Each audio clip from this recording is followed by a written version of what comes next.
สบายดีตอนเช้าและก็ขอบคุณพระเจ้าสำหรับมื้อนี้พวกเราจะได้มาฟังถ้อยคำของพระเจ้านำกันอีกเทื่อนึงในพระคัมภีร์กิจการบทที่7ข้อที่1หาข้อที่29ในหัวข้อที่ว่าสเตฟานโนและเรื่องราวการทบทวนเรื่องของสุนทรอิสราเอลภาค2ข้าพเจ้าเองจะอนุญาตอ่านอยู่ในข้อที่1หาข้อที่2ข้าพเจ้าจะแบ่งออกในพระคำของพระเจ้าตั้งแต่ข้อที่1จนฮอดข้อที่16เนาะให้พี่น้องที่จะอ่านพระคำของพระเจ้าในข้อที่1หาข้อที่2นำกันแล้วมหาปุโรหิตก็ถามสเตฟานโนว่าเรื่องนี้เป็นความจริงแท้บ่ฝ่ายสเตฟานโนได้ตอบว่าพี่น้องและพวกญาพ่อทั้งหลายเอ้ยขอโปรดฟังขน่อยกล่าวเถิดพระเจ้าแห่งสง่าราศีได้ปรากฏแก่อับราฮัมบรรพบุรุษของพวกเขาเมื่อเพิ่นยังอยู่ที่โมเสโปตาเมียก่อนที่เพิ่นได้ไปอาศัยอยู่ในเมืองฮารานนี่คือพระคำของพระเจ้าที่มาถึงพวกเขาในเช้าวันนี้ร่วมใจกันอธิษฐานพระเจ้าดาพระลูกสรรเสริญแด่พระองค์ขอบคุณพระเจ้าสำหรับถ้อยคำของพระเจ้าที่ได้มาถึงพระลูกในเช้าวันนี้ด้วยอธิษฐานในพระนามพระเจ้าเอเมนพี่น้องเราจะรู้จักกันดีในที่ผ่านมาเรื่องราวของชีวิตของสเตฟานโนชีวิตของสเตฟานโนได้ถูกใส่หายไปว่าเราลบหลู่พระเจ้าผ่านการลบหลู่โมเสสซึ่งเป็นตัวแทนของพระเจ้า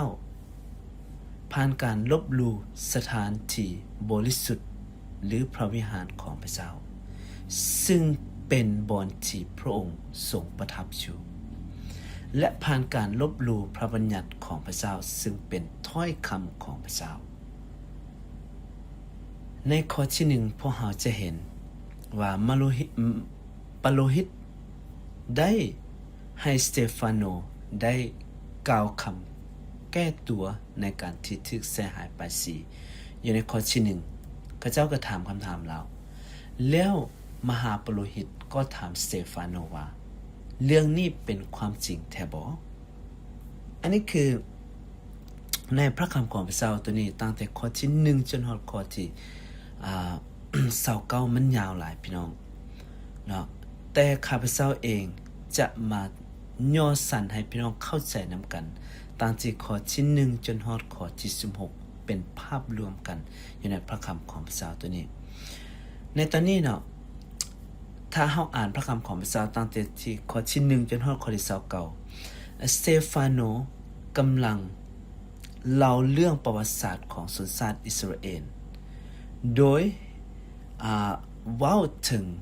หรือว่าเน้นถึงบุคคล3บุคคลถ้าพี่น้องกลับไปอ่านเบิ่งพี่น้องจะเห็น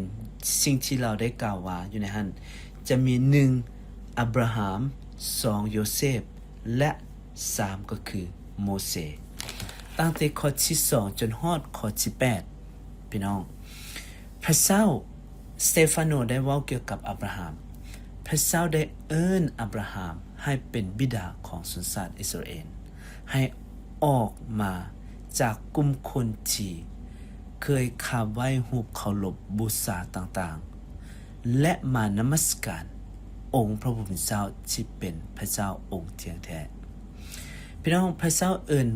เอาอับราฮัมบ่แม่นย้อนความดีของเราแต่เป็นพระคุณของพระเจ้าและพระเจ้าได้ทรงเลือกเอาเราจากเป็นคนที่เคยขับไว้เคารพรูปบูชาพระเจ้าให้เราได้ออกมานมัสการองค์พระผู้เป็นเจ้าองค์เที่ยงแท้พระเจ้าได้สร้างชนชาติอิสราเอลให้เป็นพระพรให้กับคนอื่นๆเหมือนกับพระเจ้าได้สร้างอับราฮัมได้เอิ้นอับราฮัมพี่น้องนี่คือข้อที่2หาข้อที่8และข้อที่9หาข้อที่16พระเจ้าได้เฮ็ดสิ่งที่ดีหลายให้กับชนชาติอิสราเอลผ่านทางชีวิตของโยเซฟถ้าพี่น้องไปอ่านอยู่ในข้อที่9ข้อที่10เนาะข้าพเจ้าจะอ่านย้อนบรรพบุรุษเหล่านั้นได้อิสาโยเซฟน้องสายของพวกตนพ วกเขาจึงขายเพิ่นไปเป็นทาสที่ประเทศอียิปต์แต่พระเจ้าได้สถิตอยู่กับโยเซฟและช่วยเพิ่นให้ผ่านพ้นความยากลำบากทั้งสิ้นพระเจ้าก็ทรงโปรดให้เพิ่นเป็นที่พอใจและมีสติปัญญาเมื่อโยเซฟได้ปรากฏตัวต่อหน้ากษัตริย์ฟาโรห์แห่งอียิปต์และกษัตริย์ได้แต่งตั้งโยเซฟให้เป็นผู้ปกครองอียิปต์ตลอดทางวังของเพิ่นด้วยพี่น้องเราจะเห็นว่าชีวิตของโยเซฟก็เป็นคนหนึ่งที่พระเจ้าได้ใช้เราให้เราได้ช่วยกู้เอาคนชนชาติอิสราเอลให้รอดพ้น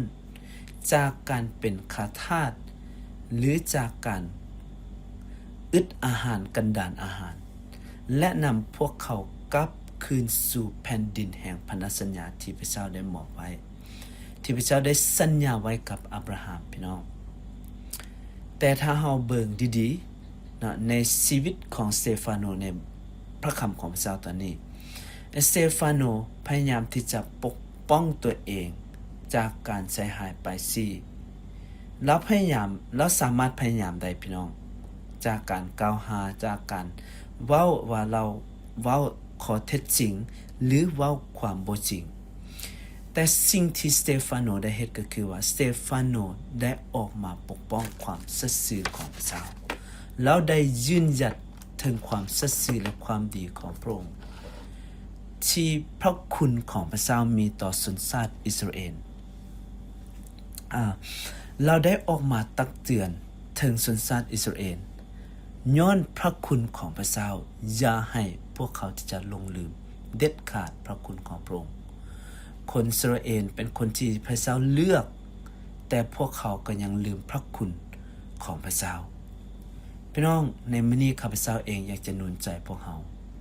ในชีวิตของเราก็บ่ได้แตกต่างอย่างจากชนชาติอิสราเอล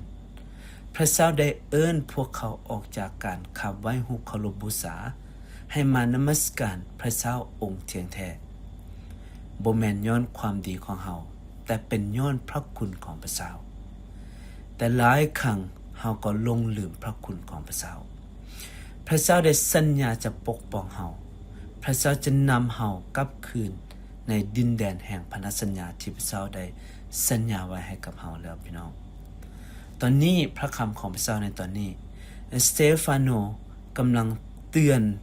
พวกเขาเหมือนกับสเตฟานโนได้เตือนชนชาติอิสราเอลอย่าให้เขาที่จะลืมพระคุณและความดีของพระเจ้ามื้อนี้พี่น้องให้เราที่จะกลับไปหาพระเจ้าผู้ที่มีพระคุณผู้ที่มีความรักต่อเราอย่าให้เราที่จะลืมไหลพระคุณของพระเจ้าเราจะเป็น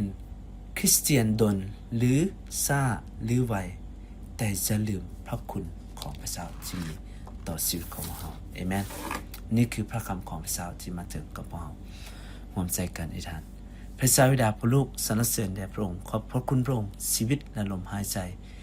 พระคุณความรักของพระเจ้าที่พระเจ้าเตือนพระลูกว่าพระลูกจะบ่ลืมไหลพระคุณและความรักของพระองค์ด้วยอธิษฐานในพระนามองค์พระมิสกิเจ้าเอเมนขอพระเจ้าอวยพรพี่น้องทุกๆคนด้วย